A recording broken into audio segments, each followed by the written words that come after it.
आप सबको जय मसीह की।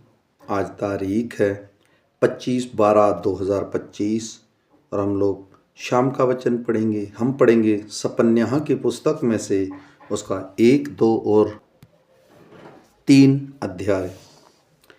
आमोन के पुत्र यहूदा के राजा यहोशिय्याह के दिनों में सपन्याह के पास, जो हिजकिय्याह के पुत्र अमासायाह का परपोता और गालद्याह का पोता और कूशी का पुत्र था, यहोवा का यह वचन पहुंचा, मैं धरती के ऊपर से सबका अंत कर दूंगा। यहोवा की यही वाणी है, मैं मनुष्य और पशु दोनों का अंत कर दूंगा। मैं आकाश के पक्षियों और समुद्र की मछलियों का और दुष्टों समेत उनकी रखी हुई कोठरियों के कारण का भी अंत कर दूंगा। मैं मनुष्य जाति को भी धरती पर से नष्ट कर डालूंगा। यहोवा की यही वाणी है, मैं यहूदा पर और यरूशलेम के सब रहने वालों पर हाथ उठाऊंगा और इस स्थान के बाल के बचे हुओं को और याजकों समेत देवताओं के पुजारियों के नाम को नष्ट कर दूंगा। जो लोग अपने अपने घर की छत पर आकाश के गण को दंडवत करते हैं और जो लोग दंडवत करते हुए यहोवा की सेवा करने की शपथ खाते और अपने मेलेक की भी शपथ खाते हैं, और जो यहोवा के पीछे चलने से लौट गए हैं और जिन्होंने न तो यहोवा को ढूंढा और न उसकी खोज में लगे, उनका भी मैं सत्यानाश कर डालूंगा। परमेश्वर यहोवा के सामने शांत रहो, क्योंकि यहोवा का दिन निकट है। यहोवा ने यज्ञ सिद्ध किया है और अपने पहनुओं को पवित्र किया है।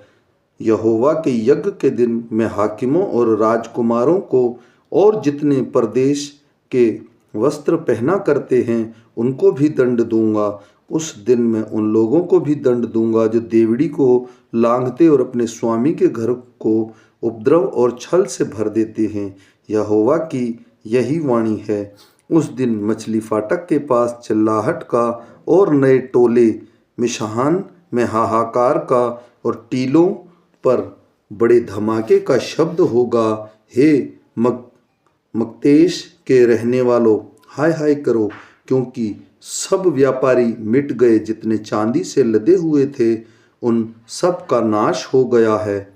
उस समय मैं दीपक लिए हुए यरूशलेम में ढूंढ ढांढ करूंगा, और जो लोग दाखमधु के तलछट तथा मैल के समान बैठे हुए मन में कहते हैं कि यहोवा न तो भला करेगा ना बुरा, उसको मैं दंड दूंगा, तब उनकी धन संपत्ति लूटी जाएगी और उनके घर उजाड़ होंगे। वे घर तो बनाएंगे परंतु उनमें रहने न पाएंगे, और वे दाख की बारियां लगाएंगे परंतु उनसे दाख न पीने पाएंगे। यहोवा का भयानक दिन निकट है, वह बहुत वेग से समीप चला आता है। यहोवा के दिन का शब्द सुन पड़ता है, वहाँ वीर दुख के मारे चिल्लाते हैं। वह रोष का दिन होगा, वह संकट और सेक्ती का दिन, वह उजाड़ और विनाश का दिन, वह अंधेरे और घोर अंधकार का दिन, वह बादल और काली घटा का दिन होगा। वह गढ़ वाले नगरों और ऊंचे गुम्मटों के विरुद्ध नरसिंगा फूंकने और ललकारने का दिन होगा। मैं मनुष्यों को संकट में डालूंगा और वे अंधों के समान चलेंगे, क्योंकि उन्होंने यहोवा के विरुद्ध पाप किया है। उनका लहू धूलि के समान और उनका मांस विष्ठा के समान फेंक दिया जाएगा। यहोवा के रोष के दिन में न तो चांदी से उनका बचाव होगा और न सोने से, क्योंकि उनके जलन की आग से सारी पृथ्वी भस्म हो जाएगी। वह पृथ्वी के सारे रहने वालों को घबराकर उनका अंत कर डालेगा।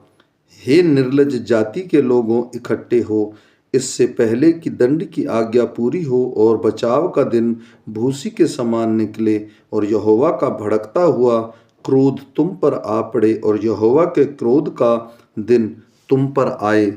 तुम इकट्ठे हो, हे पृथ्वी के सब नम्र लोगों, हे यहोवा के नियम के मानने वालों, उसको ढूंढते रहो, धर्म को ढूंढो, नम्रता को बढ़ाओ। संभव है तुम यहोवा के क्रोध के दिन में शरण पाओ, क्योंकि गाजा तो निर्जन और अश्कलोन उजाड़ हो जाएगा। अश्कदोद के निवासी दिन दोपहरी निकाल दिए जाएंगे और एक्रोन उखाड़ा जाएगा।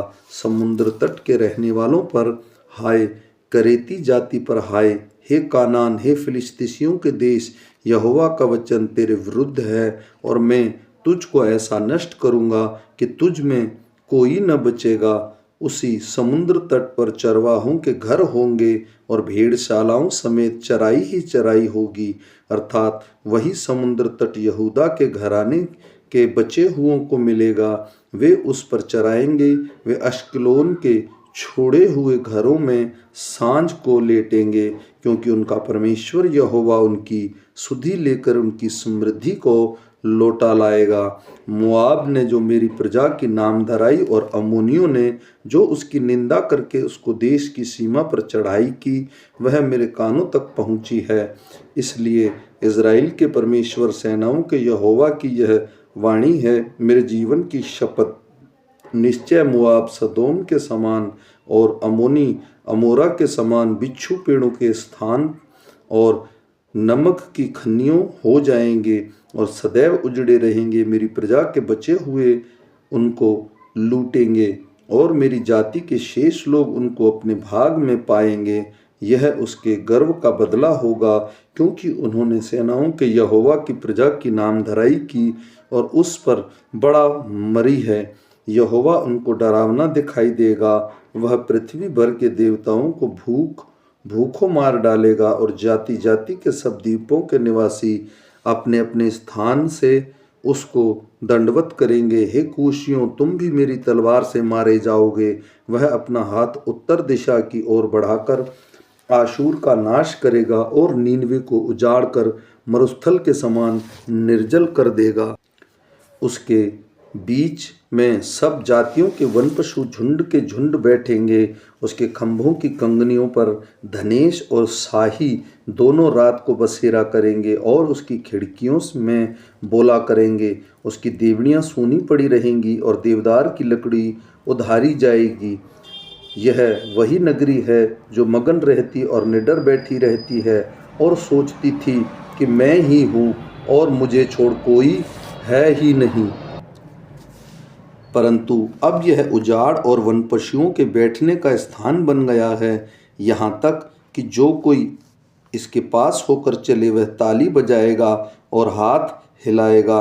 हाय बलवा करने वाली और अशुद्ध और अंधेर से भरी हुई नगरी, उसने मेरी नहीं सुनी, उसने ताड़ना से भी नहीं माना, उसने यहोवा पर भरोसा नहीं रखा, वह अपने परमेश्वर के समीप नहीं आई।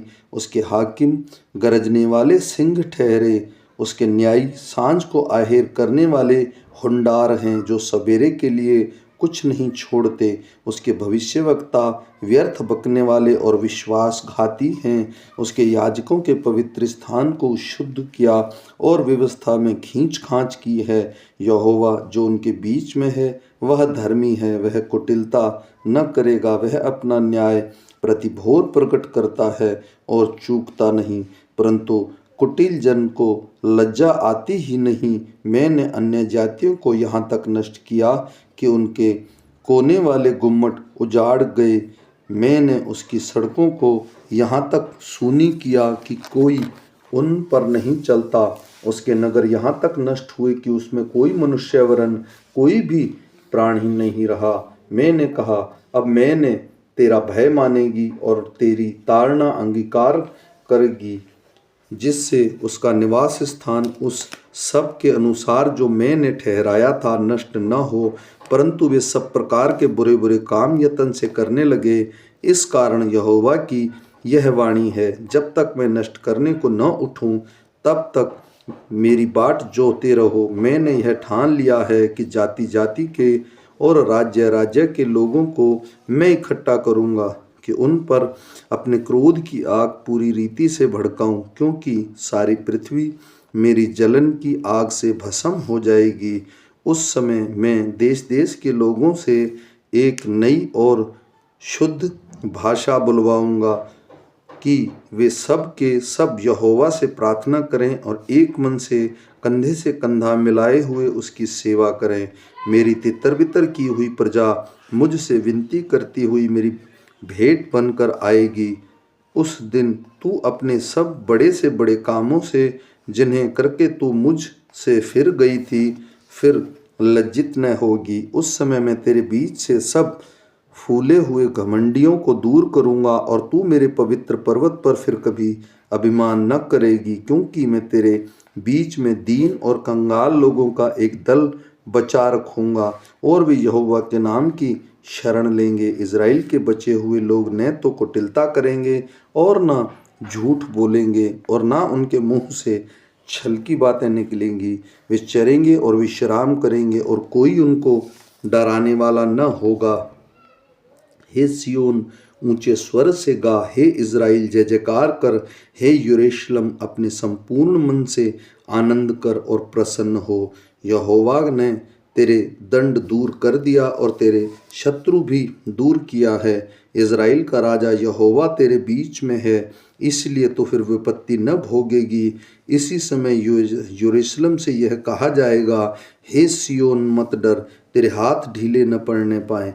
तेरा परमेश्वर यहोवा तेरे बीच में है, वह उद्धार करने में पराक्रमी है। वह तेरे कारण आनंद से मगन होगा, वह अपने प्रेम के मारे चुपका रहेगा, फिर ऊंचे स्वर से गाता हुआ तेरे कारण मगन होगा। जो लोग नियत कर्मों से सम्मिलित न होने के कारण खेदित रहते हैं, उनको मैं इकट्ठा करूंगा, क्योंकि वे तेरे हैं और उनकी नामधराई उनको बोझ जान पड़ती है।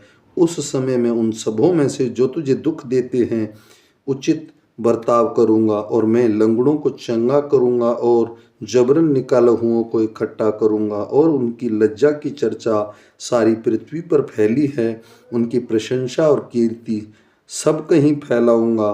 उस समय मैं तुम्हें ले जाऊंगा और उसी समय मैं तुम्हें इकट्ठा करूंगा और जब मैं तुम्हारे सामने तुम्हारी समृद्धि को लौटा ले आऊंगा, तब पृथ्वी की सारी जातियों के बीच में तुम्हारी कीर्ति और प्रशंसा फैला दूंगा। यहोवा का यही वचन है।